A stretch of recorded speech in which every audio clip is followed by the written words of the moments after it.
Look at those hands. They look simple, just thin lines on a screen. But today, they bear a weight that would crush an ordinary human being. Today is day one of your life as a neurosurgeon. When you walk down the hospital corridors, people look at you with a mix of profound reverence and subtle fear. Why? Because you are the only one authorized to cut into that dark, 3-pound universe where human consciousness, memories, and core personalities exist.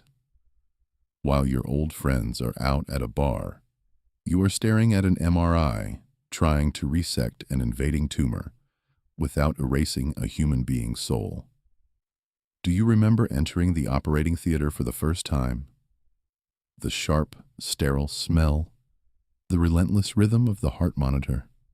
Beep, beep, beep. There are no second takes here.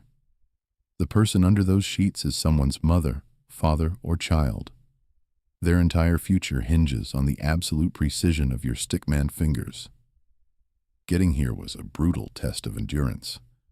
Medical school meant endless nights memorizing every complex pathway, knowing a single millimeter mistake could lock a patient inside a silent mind forever. Then came residency, pure chaos. 80-hour work weeks, surviving on dark circles and caffeine, where a 15-minute nap on a hallway gurney felt like a luxury vacation. But you didn't quit. You were engineered for this.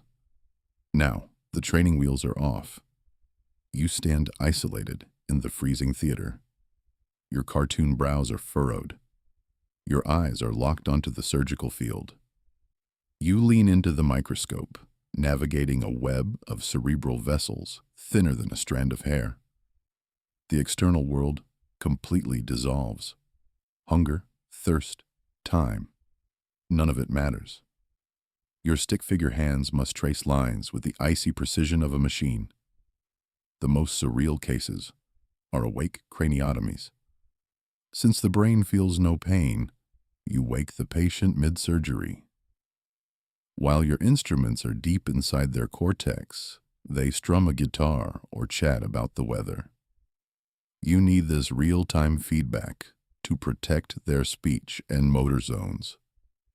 Keeping a patient laughing while operating on their exposed brain is the closest thing to a real-world superpower. But this life demands a devastating personal tax. Not every story gets a happy ending. No matter how brilliant your technique, sometimes nature wins. Suddenly, the comforting beep shatters into a flat, continuous tone. Beep. Pulse is 0. The suffocating silence that follows is crushing. You must step out, look a waiting family in the eyes, and say, "We did everything humanly possible, but I am so sorry." That failure eats you alive. But the next morning you get up and scrub in all over again. Because the world doesn't stop, and there are more lives to save. And sometimes you pull off absolute miracles, like seeing a patient walk out on their own feet who was predicted to be permanently paralyzed. In that microsecond, every sleepless night makes beautiful sense. You become the happiest stickman alive. Years fly by, marked by gray hairs. Your cartoon hands have altered thousands of destinies. Looking into the mirror, you don't see that terrified rookie anymore. You see a master who has played high-stakes chess with death and won. It's a profound sacrifice where you trade pieces of your own life so that strangers can keep living theirs. If you survived this shift, get ready for the next one. Because right here on Chronicle U, the next life story will be even more intense. Smash that like button, subscribe, and comment below on which life you want to live through next. Keep your hands steady, surgeon. See you in the next case.